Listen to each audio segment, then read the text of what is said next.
Kita masih bicara tentang tanda-tanda kiamat besar. Yang pertama, khurujud Dajjal, munculnya Dajjal. Ma'asyiral muslimin yang dimuliakan Allah Subhanahu wa taala. Nabi sallallahu alaihi wasallam pernah mengisyaratkan di dalam hadis-hadisnya bahwa Dajjal adalah satu di antara 5 sosok manusia yang dikeluarkan di akhir zaman. Pertama, Al-Mahdi Al-Muntadhar, yang Nabi sallallahu alaihi wasallam bersabda, la tadhhabu dunya hatta yamlika al-arab rajulun min ahli baiti. Tidak mungkin dunia ini hilang sampai Arab dikuasai seorang laki-laki dari keturunanku, kata Rasul. Yuwadi ismahu ismi wa isma abihi isma abi, di mana namanya persis dengan namaku dan nama bapaknya persis seperti nama bapakku, Muhammad ibn Abdullah. Dan dia akan memimpin manusia dengan keadilan. Kemudian yang kedua, rajulun yud'a al-Qahtani, seorang laki-laki yang dipanggil dengan Al-Qahtani. Berdasarkan hadis Abi Hurairah radhiyallahu an, la taqumus sa'atu hatta yakhruja rajulun min Qahtah yasukun nas bi'asa. Tidak mungkin hari kiamat tegak sampai keluar laki-laki dari Qahtan yang menggiring manusia dengan tongkatnya. Kemudian yang ketiga, rajulun yud'a al-Jahjah, seorang laki-laki yang dipanggil dengan sebutan Jahjah. Berdasarkan hadis Nabi sallallahu alaihi wasallam, la yadhhabul lailu wan nahar hatta yamlika rajulun minal mawali yuqalu lahul Jahjah. Tidak akan hilang siang dan malam sampai datang seorang laki-laki dari keturunan budak yang dimerdekakan, yang menguasai manusia di akhir zaman, yang disebut dengan Jahjah. Sebagian para ulama mengatakan bahwa munculnya seorang Jahjah dan juga Al-Qahtan, karena ada yang menyamakan bahwa Qahtan dengan Jahjah itu satu orang. Tapi ada yang mengatakan tidak, Jahjah sendiri, Qahtan sendiri. Lalu kapan munculnya Al-Qahtani dan juga Jahjah ini? Dan apakah keduanya adalah penguasa yang adil ataukah yang zalim? Wallahu a'lam. Tapi Al-Imam Al-Barzanji dalam kitabnya Al-Isya'ah li Ashratis Sa'ati, bahwa kedua manusia ini muncul setelah Al-Mahdi dan setelah Isa bin Maryam. Setelah Al-Mahdi meninggal, kemudian Isa bin Maryam meninggal dunia, maka muncullah dua penguasa ini. Yang satu dari orang merdeka Al-Qahtani, yang satu dari mantan budak Al-Jahjah. Tapi apa keduanya kemudian raja yang saleh, yang meneruskan kekuasaan Al-Mahdi dan Isa bin Maryam, ataukah sebaliknya? Wallahu a'lam. Tapi ada riwayat yang mengatakan ketika datang Dzu Suwaiqataini, yang membasukan kemudian menghancurkan Ka'bah sehancur-hancurnya, kemudian mengambil pembendaharaan Ka'bah, maka datang pasukan dari Qahtan yang menghancurkan Dzu Suwaiqataini. Ma'asyiral muslimin yang dimuliakan Allah Subhanahu wa taala. Kemudian manusia yang keempat adalah Dajjal yang kita sedang bahas. Yang Nabi sallallahu alaihi wasallam sabdakan, kalau seandainya Dajjal keluar sementara aku hidup, aku yang akan menghadapinya. Tapi kalau dia keluar dan aku sudah meninggal dunia, maka masing-masing kalian menghadapi Dajjal. Dan yang terakhir tentunya Isa bin Maryam akan turun di akhir zaman. Inilah 5 manusia yang disabdakan Nabi SAW akan muncul di akhir zaman. Tapi sekali lagi, kita sedang membahas siapa Dajjal. Ma'asyiral muslimin yang dimuliakan Allah Subhanahu wa taala. Kalau dulu banyak para raja yang mengaku diri mereka Tuhan seperti Fir'aun, kemudian Namrud, kemudian juga Dzunwas dan raja-raja lainnya, maka begitu juga Dajjal awalnya menampakkan kesolehannya, kemudian mengaku sebagai nabi, dan berakhir mengaku sebagai Tuhan. Tapi Dajjal mengaku sebagai Tuhan karena Allah Subhanahu wa taala anugerahi kepadanya keanehan-keanehan yang tidak dimiliki manusia. Berbeda dengan Fir'aun ataupun Namrud ataupun Dzunwas, tidak memiliki apapun.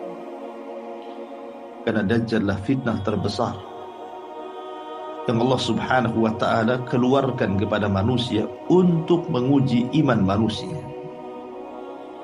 Sehingga wajar banyak para pengikutnya. Di antara banyak para pengikut Dajjal adalah orang-orang Yahudi. Kata Nabi SAW, yatba'ud Dajjal min Yahudi Asfahan 70,000 alaihimut tayalis. Dajjal akan diikuti orang-orang Yahudi Asfahan sebanyak 70,000 tentara Asfahan lengkap dengan atribut-atribut keyahudian di kepala mereka. Dan ini pengikut pertama Dajjal. Ketika Dajjal muncul, maka akan muncul di Asfahan, di tempat sekarang mayoritas orang-orang Syiah di Iran. Dan kalau kita lihat Asfahan hari ini, banyak orang-orang Yahudi yang sudah tinggal di kota tersebut. Seolah-olah ada isyarat bahwa apa yang disabdakan Nabi SAW sebuah kebenaran. Ya, karena Nabi SAW tidak pernah berucap dengan hawa nafsunya. Nabi itu mengucapkan dengan wahyu yang diwahyukan kepadanya dari Allah Jalla fi'ula tabaraka wa ta'ala.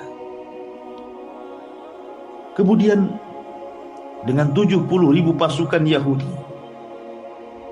Dajjal pun akan mulai mengelilingi dunia. Tidak ada satupun tempat, tidak ada satupun tanah kecuali diinjak Dajjal, kecuali 2 kota yang Nabi SAW pernah memukulkan dengan tongkatnya dan mengatakan, hadhihi tayyibah, hadhihi tayyibah, inilah negeri yang baik, inilah negeri yang baik, maksudnya Madinah dan juga Mekah Al-Mukarramah. 2 kota ini dibentengi para malaikat. Tapi dari 2 kota ini keluar para munafikun, keluar orang-orang kufar. Sebutkan dalam hadis Nabi SAW, laisa min baladin illa sayatauhu Dajjal illa Makkah wal Madinah. Tidak ada satu jengkal di bumi kecuali Dajjal akan menginjaknya, kecuali Mekah dan Madinah. Karena Dajjal tidak bisa masuk ke 2 kota ini, Dajjal pun kemudian emosi dan marah. Maka kemudian Dajjal pun menginjakkan kakinya, menghentakkan kakinya ke bumi. Maka terjadi gempalah di dua kota tersebut, sehingga beruntuhan di mana-mana. Para penghuninya ketakutan, kecuali orang-orang yang beriman. Kata Nabi SAW, ketika terjadi 3 gempa akibat 3 hentakan kaki Dajjal ke bumi, yakhruju ilaihi minha kullu kafirin wa munafiq. Tiba-tiba keluar dari 2 kota tersebut orang-orang kafir dan orang-orang munafik. Dan kedua kelompok ini akan bergabung dengan Dajjal, kecuali orang-orang yang ikhlas, orang-orang yang bertakwa, orang-orang yang beriman, yang tetap tinggal di 2 kota tersebut, karena mereka yakin hanya 2 kota itulah yang bisa mengamankan mereka dari fitnah Dajjal. Kemudian Dajjal ketika tidak bisa memasuki kota Mekah dan Madinah, tetapi mendapatkan para pengikut dari orang-orang munafik yang bertinggal di kota Mekah dan Madinah, akhirnya keluar dan mengikuti Dajjal. Dajjal mulai keliling ke daerah-daerah di sekitar Arab. Sampai-sampai Nabi SAW kemudian menjelaskan di antara fitnah kepada orang-orang Arab, orang-orang Badui Arab, orang-orang di luar Mekah dan Madinah. Dajjal akan keliling di antara mereka, kemudian menampakkan kesaktian, keanehan dan kehebatan, bisa menghidupkan orang mati. Kata Nabi SAW, inna minal fitnati an yaqula lil a'rab. Sungguhnya di antara fitnah Dajjal adalah Dajjal berkata kepada orang-orang Arab Badui itu, bagaimana pendapat kalian, imba'athtu laka abaka wa ummak, kalau kuhidupkan bapakmu, kalau kuhidupkan ibu, atashhadu anni rabbuk, maukah kau bersaksi aku Rabbmu? Fayaqulu na'am, maka orang-orang Arab jahil pun mengatakannya. Fayumathilu lahu syaitan, fayumathalu lahu syaitanu syaitanani fi surati abihi wa ummi, maka akan dibentukkan padanya 2 syaitan pada bentuk ibunya dan juga bapaknya. Kemudian setelah syaitan membentuk ayah dan ibunya, tiba-tiba syaitan mengatakan kepada anaknya, ya bunai, wahai anakku, ikuti orang ini, fa innahu rabbuk, karena dia adalah Rabb. Setelah berhasil kemudian memurtadkan orang-orang Arab yang jahil dan menjadi pengikut Dajjal berikutnya, maka Dajjal akan berlari ke tempat lain, ke arah Asia, dan akan banyak pengikutnya dari kalangan yang disifatkan Nabi SAW wajah-wajah mereka bulat, mata mereka sipit, dan mereka memiliki postur seperti orang-orang Asia. Siapa mereka? Mereka yang disebutkan dalam hadis Nabi SAW, inna Dajjal yakhruju min kibalil masyriq min madinatin yuqalu laha Khurasan. Dajjal akan keluar dari arah timur, dari Madinah yang disebut dengan Khurasan. Yatba'uhu aqwamun, di mana akan diikuti oleh kaum wujuhuhum al-mijanil mutraqah, wajah mereka seperti perisai-perisai. Maksudnya ada yang mengatakan mereka adalah orang-orang asing non-Arab, ada yang mengatakan mereka orang-orang Turuk, orang Maghul, orang Tatar, dan orang-orang yang semacam mereka.